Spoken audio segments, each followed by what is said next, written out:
Hey, what's up everyone and welcome back to the channel. So Andor is releasing in just a few months and they've already announced that it's going to be getting a season 2.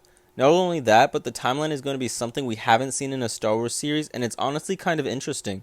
The other day some news about the series was released, we got a few pictures and then they confirmed season 2. So they gotta be pretty confident in the series, which honestly gets me hopeful for the show.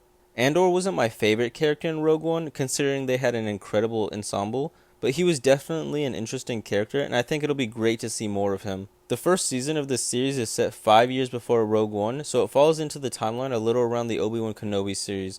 It's only 12 episodes and will take place over a year during Cassian's time working with the Rebellion. Here I'm sure we'll learn more about his backstory and how he met K2SO. There's already a comic series about it, but I'm still wondering if they'll convert it into live action or switch it up for the show. Now here's where it gets a little more intriguing. So for the second season of Andor, the way they made it will be in blocks of 3. So just like in season 1 there will be 12 episodes, but every 3 episodes will cover 1 year of Andor's life leading up to Rogue One. I think that's a really cool way of storytelling without wasting too much time on periods where much isn't really happening. In an article with Empire magazine they say, directors work in blocks of 3 episodes, so we did 4 blocks in season 1 of 3 episodes each. We looked and said, wow, it'd be really interesting if we came back and we used each block to represent a year. We'll move a year closer with each block. From a narrative point of view, it's really exciting to be able to work on something where you do a Friday, Saturday, and Sunday and then jump a year, end quote. So the second season, the first 3 episodes will cover a year, the next 3 episodes will cover a year, and then it'll continue until all 12 episodes are out and we lead up it to Rogue One.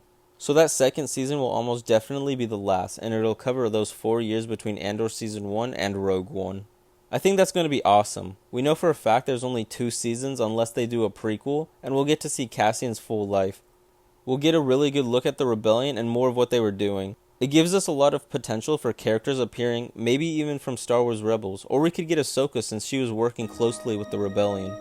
But a part of me hopes they keep this story very centered and contained. A cool character study from a selfish man who becomes very selfless and eventually gives his life to save the galaxy. That's awesome to me. But what do you think? Are you excited about this show? I honestly think it could end up being a nice surprise, and I'm glad we're getting something that's a little more grounded. Alright, that's going to do it for this one. If you're enjoying the content, then don't forget to subscribe, and as always, my friends, may the Force be with you. The Force is with you, young Skywalker. You're not a Jedi.